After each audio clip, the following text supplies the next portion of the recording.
Something alien is happening within the Democratic Party. Once united, now at war. And it's not just political. It's something completely foreign to what we've seen before. The cracks are turning into massive fractures, exposing the truth that some would rather keep hidden. Chuck Schumer is under alien-level pressure from his own party, facing an uprising that could redefine leadership in ways nobody saw coming. Meanwhile, a federal ruling just overturned a major security move, one that involves the Alien Enemies Act, a power rarely touched since the 1700s. And what's even more shocking, planes are literally turned around mid-air because of it. The storm is brewing, folks. The battle lines are drawn, and the fight for control is just about to explode. What's really going on? And how does the alien factor play into all of this? The cards are you don't vote to advance the CR, and Chuck Schumer folded. We need fighters. We don't need folders, and Chuck Schumer is a folder. That's not the leadership that the Democratic Party is demanding right now. The Democratic Party across the board, as you said, activists, elected officials, rank and file Democrats want somebody to stand up and say, this is not something we're going to be part of. We are not going to give an inch to Donald Trump. We're not going to own any part of this disastrous agenda. And Chuck Schumer just allowed Donald Trump, if this goes through, to impose tariffs without consulting Congress so that every time you pay more for toys, you pay more for guacamole from Mexico, you pay more for cars, Democrats will own that now because they gave Donald Trump the authority to be able to do that. That's not the party that I think I want to belong to, and that's not the party that Democratic voters across the board want to belong to. We need fighters. If Chuck Schumer will not fight, he needs to get out of the way and put somebody else in charge who will fight. The call for Chuck Schumer to step down from leadership grows even stronger. Congressman Hakeem Jeffries makes it very clear that he and the senator are not in good terms. President Donald Trump calls on a rarely used wartime power to help with beefing up our nation's security, and a federal judge goes against American interest as they've ordered deported criminals to be flown back into the United States. Guys, we got a lot to talk about in today's news update, so let's go ahead and jump in with the massive Democratic civil war going on. The one thing that Democrats proved under former President Joe Biden is that they can be united toward a goal, with the exception of a few people like Senator Kyrsten Sinema and former Senator Joe Manchin. But things have since changed since President Trump won the White House. We're now seeing the leaders within the party having disagreements regarding specific decisions, with many hardline Democrats voicing out their frustrations against Senator Chuck Schumer, mainly because he voted to go along with a funding bill that gave President Trump everything he asked for. Now, if you guys appreciate these daily news updates, please take a second to hit the like button. This is the only thing I really care about. Don't forget to subscribe to the channel. But here's CNN's Van Jones confirming that a lot of Democrats within the party are legit pissed at Chuck Schumer. Watch. Van, how angry are Democrats at Leader Schumer? I've never seen this level of volcanic anger at a Democrat ever. Ever. Wow. I mean, we could be grumpy. We can be frustrated with each other. There is a volcanic eruption of outrage at Leader Schumer because we want a Mitch McConnell. I remember when Obama had all the cards. Mitch McConnell drove Obama nuts, twisted his pinky, broke his kneecaps, and got stuff done for Republicans when they shouldn't have gotten an inch. They got miles. We have a Senate a majority leader who is beloved in this party, but we want somebody who's going to stand up to this bully. Stand up to this bully. Do something. And if you shut the government down and it gets a little bit crazy, at least some politics is about the rationality. There's an emotional need to stop Donald Trump and Elon Musk from running over this party. And I think Chuck Schumer has radically misread the room. Radically misread the room. And while he won't reveal who these people are, it's obvious who he's talking about. One person who comes to mind if we're talking about volcanic anger is Hakeem Jeffries. Listen to how the House Minority Leader responds to questions regarding Chuck Schumer. Is it time for new leadership in the Senate? Next question. Mr. Leader, first, can you clarify, are you encouraging your Senate colleagues to vote no on cloture, not just the bill itself? We've been very clear. We strongly oppose the reckless Republican spending bill. Period. Full stop. Our position, repeatedly articulated this week, speaks for itself. Mr. Leader, As Senator Schumer talked to you before making his announcement, can you tell us what he told you and what you said back to him? He and I have had repeated in private conversations throughout the week, and those conversations will remain private. Leader Jeffries. Leader Jeffries, have you? Yep, have you right lost there, right there. confidence- Have you lost? On the Senate side, they have a much more difficult path than you do on the House side. You guys could all remain united and the bill would still pass. If Democrats stay united against this, the government will shut down.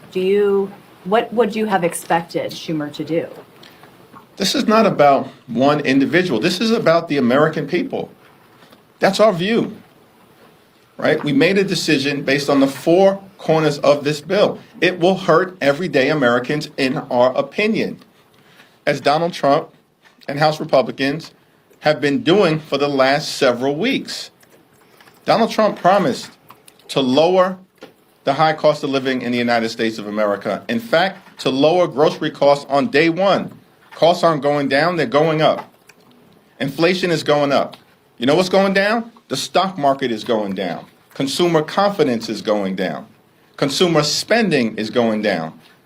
Republicans are crashing the economy in real time and driving America toward a recession. That's what we're concerned about. Not individuals, the American people. Well, guys, the great wealth transfer is in full effect. Our freedoms are being stolen, guys. Credit card companies are out to get us. And if you don't understand the game, well, you end up getting played by the game. Now, if you're anything like me, guys, you know, you were probably out of shape, maybe in debt, living paycheck to paycheck, and just feeling like the system is just completely taking advantage of you.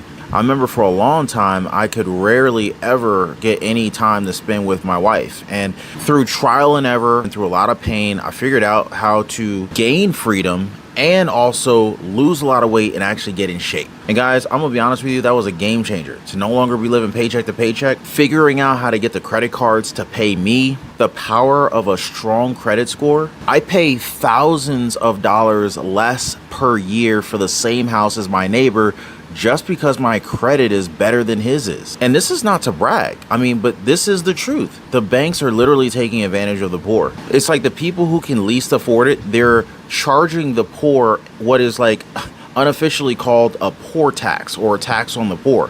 I mean, I'm now at a point where, you know, like, number one, I don't pay for credit cards. In fact, credit card companies pay me to use their cards. And I figured out how to build a lifestyle that is just ultimately very, very healthy. I lost a tremendous amount of weight and I put on a lot of muscle. But when I was struggling, I wish I knew people who knew these things. So anyway, I decided to create a community of like-minded people who are also interested, just like me, in living better. So if you guys want to join my community, it's called the Liberty Pursuit Network. It is brand new. Come on over. I'd love to have you guys and join like-minded people. Be positively motivated by others who are also on the same pursuit. So I'm going to leave a link for you guys so you can join me over on the Life Pursuit Network in the description down below this video. So check it out, guys, and let's not be a victim of this great wealth transfer that is taking place right now. Now, it's normal for the press to be curious about their relationship, with many House Democrats literally saying that they feel betrayed by Senator Chuck Schumer. And if we go by the comments and his body language, Jeffries is obviously not thrilled about what the senator did. Now, he could have absolutely helped Chuck Schumer as he faced all of this criticism from his own party, yet he decided to remain quiet and not talk about it. But let's hear what Chuck Schumer had to say for his decision. Your counterpart in the House, Hakeem Jeffries, was asked a question about whether he had faith in your leadership, whether he thinks you should stay Senate leader, and his response was, next question. Look, Hakeem and I get along. We've known each other a very long time, but I expected when I did this. I think it was an act of strength, of courage, and I knew that most people wouldn't agree with me, but I'm confident I did the right thing, and I think history will vindicate that. You know, when you're in politics, you know what I've always said, the higher you climb up the mountain, the fiercer the winds blow, and the only way not to be blown off is to have your internal gyroscope. My internal gyroscope, my very thorough look at what would happen on either alternative, came to a strong conclusion, and that was that a shutdown would be much, much worse. Now, I'm thinking he doesn't really want a government shutdown on their record right now. Maybe that's it, right? Because contrary to what some left-leaning news outlets may say, Democrats are underwater when it comes to polling. A Quinnipiac poll from just a few weeks ago shows that approval in Congress for the Democratic Party is at 21%, a historic low for the left. And while that's happening, Republicans are seeing the other side of it, reaching a record approval high of 40%. Having a government shutdown with Democrats getting in the way of things, that would make their party look even worse. And that's hard to do, given what former President Joe Biden and VP Kamala Harris did during their time, with one of their worst offenses being the wide open border. It's only made worse when we get even more information about what they actually allowed to happen under their watch. Look at this headline. I couldn't believe it. I texted around. I was like, this can't be real. This happened in the middle of the Biden administration. This is NBC News this morning. Immigration accounted for all, look at that, all U.S. population growth in 2022 to 23, the first time since 1850. So you had the entirety of the increase of the U.S. population coming from immigration, most of it illegal, rather than live births of U.S. citizens. That's stunning. And this as they're cooking the numbers. Bill Malugin, though, sent some real numbers, and I love it. He gives all this data. I just have so much fun on my calculator. He just sent out some new data that gotaways are down to about 77 a day. That is down from 1,080. There you go, 1,830. Amazing number. And the numbers you put up, Emily, I did some back of the envelope math. If you look at the percentage of criminals that are being arrested, because everyone's like, you know, we don't want to get non-criminals, that's our focus. 73.4% of those arrested have been criminals or those with a criminal charge. More than 1,000 gang members. Think about all the lives saved from fentanyl, all the Laken Rileys out there whose lives might have been saved because this administration's taking it seriously. Promises made, promises kept. The Trump administration is zeroing in on these deportations because they understand how dangerous it is for U.S. citizens. Now, the president, he wants this process to run more efficiently, which is why he tried to invoke the Alien Enemies Act. Sadly, a federal judge heard it and thought that it would be best for criminals to be kept inside this country. This isn't necessarily a loophole, but maybe kind of a workaround from the Trump administration. Clearly, they're making some moves, trying to claiming the U.S. is being invaded at this point by Venezuelan gangs, and that's why they're invoking this rarely used act. But within 2 hours of this announcement this afternoon, a federal judge blocked it with a temporary restraining order. Now, the White House claims the Venezuelan gang Tren de Aragua, or TDA, is perpetrating, attempting, and threatening an invasion or predatory incursion against the United States. And yes, while there have been arrests of TDA gang members in Colorado and in New York in the last year, many view this move as an attempt by the Trump administration to accelerate deportations. A federal judge this afternoon shut it down before it really ever began, even ordering planes that were carrying non-citizens that are literally in the air right now to turn around and return to the U.S. Even before the Trump administration announced it would invoke the Alien Enemies Act of 1798, there were signs this was coming, and there were questions about the legality. It's never been used in this circumstance before. The terms of the statute require that we're at war or that there is an invasion. Many of the executive orders have used the word invasion, I think, in part to prep for the possibility of using the statute in order to deport people. But you'd have to have a judge who agrees that there is an invasion under the statutory definition and that we are looking at enemy nationals.